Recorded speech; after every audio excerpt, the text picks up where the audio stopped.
Cara, no futebol a gente vê de tudo. Golaço, drible, jogadores bons, jogadores medianos, jogadores ruins, jogadores horrorosos e sempre existe aquele jogador que se acha a última bolacha do pacote, mas a gente sabe que não é bem assim. Na verdade, todo mundo sabe que ele é um cara totalmente comum da bola. Sabendo da existência desses caras, eu fiz uma lista dos 6 caras mais convencidos do futebol brasileiro. Lembrando que assim, nessa lista não vai ter caras que são necessariamente ruins, mas sim caras que se acham mais do que eles realmente são, beleza? E sim, esse cara que você tá pensando, ele vai estar aqui no vídeo. Então aguenta aí que ele vai aparecer. Pra começar esse vídeo, não dá pra iniciar sem ser com o cara que mais toma cartão no mundo, o Luciano, do São Paulo. Cara, é sério, esse cara é um que dá pra brigar pela 10 e pela faixa desse time. É absurdo. Cara, pra ser sincero, eu não acho o Luciano ruim. Eu considero ele um jogador nota 6, nota 7 no máximo, pensando aqui no futebol brasileiro. Mas assim, ele se acha nota 9 ou 10. E claramente ele não é isso. O Luciano é super importante pro São Paulo e também é decisivo. Mas cara, se ele jogasse 20% do que ele acha que joga, ele tava no Real Madrid, sendo camisa 10 e desbancando o Modric. O Luciano tem sim seu valor. Já ganhou títulos pelo Corinthians, Grêmio e São Paulo. Sem falar que ele já foi artilheiro do Brasileirão em 2020 e da Copa do Brasil em 2019. Mas é como eu falei, é um jogador no máximo nota 7 pros padrões brasileiros. Agora, saindo do Luciano, chegou a hora da gente falar de um cara que já jogou com ele, inclusive. Tô falando dele, o perna de alicate, o Reinaldo. Cara, o Luciano e o Reinaldo se complementam, apesar do Reinaldo se achar um pouco menos que o Luciano. Mas é coisa pouca, não é muita coisa assim não, viu? E assim, cara, eu já tive o desprazer de ver o Reinaldo vestindo a camisa do meu time. E seja coincidência ou não, foi só ele sair que a gente foi campeão de um título importante. E cara, o Reinaldo é impressionante de ruim. Eu via ele jogar e ficava revoltado comigo mesmo por não ter me tornado jogador de futebol e garantir o futuro de mais 4 gerações minhas. O Reinaldo sempre foi conhecido por ter assistências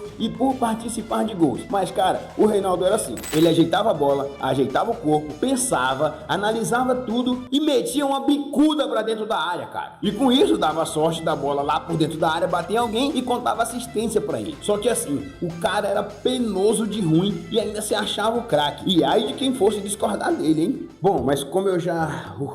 consegui me aliviar aqui um pouco da raiva que eu tinha do Reinaldo, chegou a hora da gente ir pro próximo jogador. E calma, ainda não é ele que você tá pensando, tá? Ele vai aparecer, mas o melhor sempre fica pro final. Então aguenta mais um pouquinho aí, porque eu quero falar dele de uma forma especial. O próximo jogador que a gente vai falar é de um cara que também fez carreira aqui no Brasil, mas ele jogou lá na Europa, inclusive ele foi campeão de Champions League. E esse cara, ele se considera um gênio incompreendido, mas não é bem assim. Eu tô falando dele, do Carlos Alberto. E cara, esse é um cidadão que pode ser usado como referência nesse assunto. Se o Carlos Alberto tivesse jogado 25% do que ele acha que jogou, ele tinha 8 bolas de ouro e tava até hoje como titular e camisa 10 do Barcelona empilhando Champions League. Tá maluco? Eu tenho a teoria de que se o cara realmente é craque, ele não precisa ficar se provando pros outros e ficar falando que ele é craque. O Carlos Alberto faz isso e ainda fica caçando treta com os outros por aí. Por exemplo, até hoje ele sente a caneta que ele tomou do Arrascaeta em um jogo festivo. Ele não consegue superar isso. E assim, cara, o Carlos Alberto não se contenta só em se achar o craque da bola. Ele tem a necessidade de provar pra todo mundo que ele é o cara, mesmo que ninguém tenha perguntado. É a famosa síndrome do eu sou melhor que você e você precisa saber disso. Ele vive da glória de um gol na final da Champions League de mais de 20 anos atrás, como se aquilo fizesse ele ser o maior comentarista, o maior jogador, o maior em tudo. E olha, cara, o gol foi bonito, mas se ele conseguisse manter pelo menos 10% daquilo que ele foi na final da Champions League, a gente tava falando aqui do novo Zidane, cara. Mas na real, ele mal conseguiu manter uma sequência boa em times grandes depois daquele lampejo pelo Porto. Ele é aquele tipo de cara que te faz pensar, cara, será que ele se enganou a vida inteira pelo próprio nível? Será que ele realmente acredita que ele é isso tudo? Porque se ele realmente acreditava em tudo que ele falava, a expectativa era de ser um bola de ouro. E o que a gente viu foi um jogador mediano com lampejos, que vive mais da glória de um passado distante do que de realmente ter uma carreira em alto nível, jogando em grandes clubes, participando de grandes conquistas. Enfim, o Carlos Alberto é um cara que se encaixa perfeitamente aqui no nosso vídeo. Agora vamos para um cara que, tipo assim, na minha opinião, ele é o mais técnico aqui da lista. Eu respeito completamente a carreira dele, igual a respeito de todos que eu falei aqui, né? Mas assim, ele é o mais vencedor dessa lista aqui, é o cara que mais tem técnica mesmo. Eu tô falando dele, do Felipe Melo. E como eu falei, o Felipe Melo é de longe o jogador com maior qualidade técnica que a gente vai falar aqui nesse vídeo. Ele tem passagens por times grandes da Europa, como Juventus, Inter de Milão e também a Fiorentina. Sem falar que ele também jogou Copa do Mundo pela seleção brasileira. Mesmo que ele tenha feito merda lá e eliminado eliminado a gente, ele jogou. Não dá pra dizer que não jogou, né? Sem falar que o cara é tricampeão da Libertadores, tendo ganhado 2 pelo Palmeiras e 1 pelo Fluminense. Ele realmente foi um baita volante, cara. Mas a questão é que na cabeça dele, ele não foi só um bom jogador. Ele foi tipo um Messi ou um Cristiano Ronaldo, um gênio do futebol, um cara que revolucionou a posição. Mas,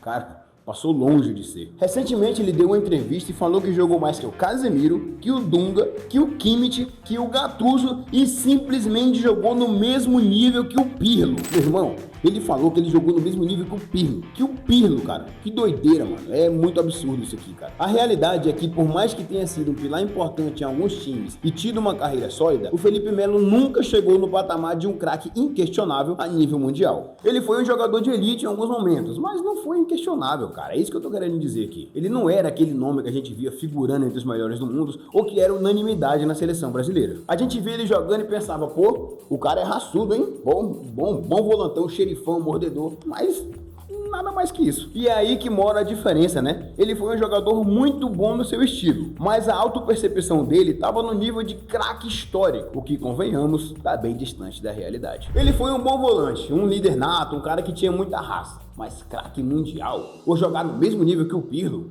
aí não, né? Aí não dá certo, não. Bom, agora que a gente já falou do Felipe Melo e da sua zero modéstia, chegou a hora de falar de um cara que, se ele não fosse jogador, ele seria o YouTube mais famoso do mundo, porque ele é um cara muito engraçado, mas jogando bola ele talvez não seja tão bom assim. Eu tô falando do Marinho, cara. Cara, o Marinho foi o rei da América em 2020. E sim, ele teve esses momentos de brilho, principalmente naquele período no Santos, onde ele realmente jogou o fino da bola, fez golaços e desequilibrou pra caramba. Ele ganhava o jogo sozinho, driblava uns dois e vibrava como se tivesse ganhado a bola de ouro. E foi exatamente nessa época que a cabeça dele virou de vez. Ele tava se achando Neymar, um Ronaldinho Gaúcho. Ele ganhou o Rei da América e pronto. A coroa subiu para um nível que nem o Pelé alcançou. A questão com o Marinho é que a performance dele foi como um foguete. Subiu muito rápido, brilhou intensamente por um tempo curto e depois a gravidade trouxe ele de volta para a realidade. Ele não conseguiu manter um alto nível de forma constante, nem antes e nem depois daquela fase absurda dele no Santos. Passagens por outros clubes mostraram Marinho mais jogador comum da bola do que um rei da América.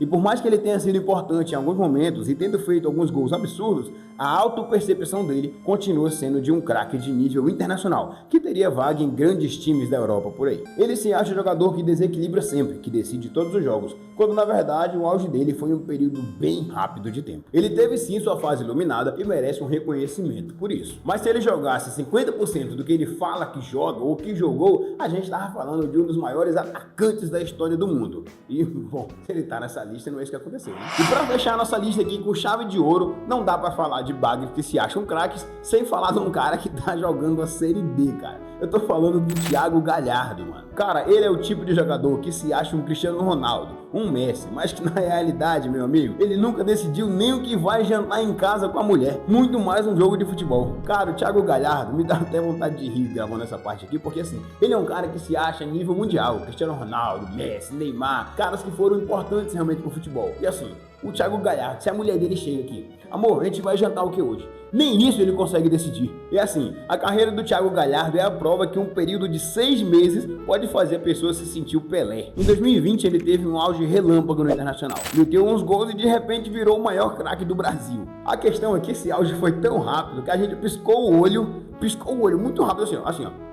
E ele já voltou a ser aquele jogador mediano que a gente estava acostumado. E o pior, mesmo nesse auge, o time dele perdeu o Campeonato Brasileiro pro Flamengo, com direito a Gabigol postando vídeos zoando ele. Então assim, o Thiago Galhardo não é só um jogador que se achou mais do que ele foi. Ele é definição, ele é o top 1 desse vídeo, ele tá na thumb desse vídeo aqui, cara. Ele é o tipo de jogador que a gente olha e pensa, cara, será que ele realmente acredita no que ele tá falando aqui ou ele tá querendo chamar atenção? Porque não dá, cara, não dá. Se a gente comparar o tamanho da boca dele com o tamanho da prateleira de troféus, a diferença é gritante. Ele é a cereja do bolo da nossa lista. O campeão dos que se acham craque, mas que na verdade estão bem longe disso. O Thiago Galhardo é o maior bagre que se acha craque. Mas agora eu quero saber de você que tá assistindo esse vídeo aí. Qual desses jogadores você acha que é o maior bagre que se acha craque? Comenta aqui que eu quero saber a sua opinião. E bom, aqui na tela tem mais um vídeo que eu tenho certeza que você vai gostar. Então não sai desse vídeo aqui antes de deixar um like e se inscrever no canal para não perder mais nenhum vídeo como esse daqui. Muito obrigado pela sua atenção e até o próximo vídeo.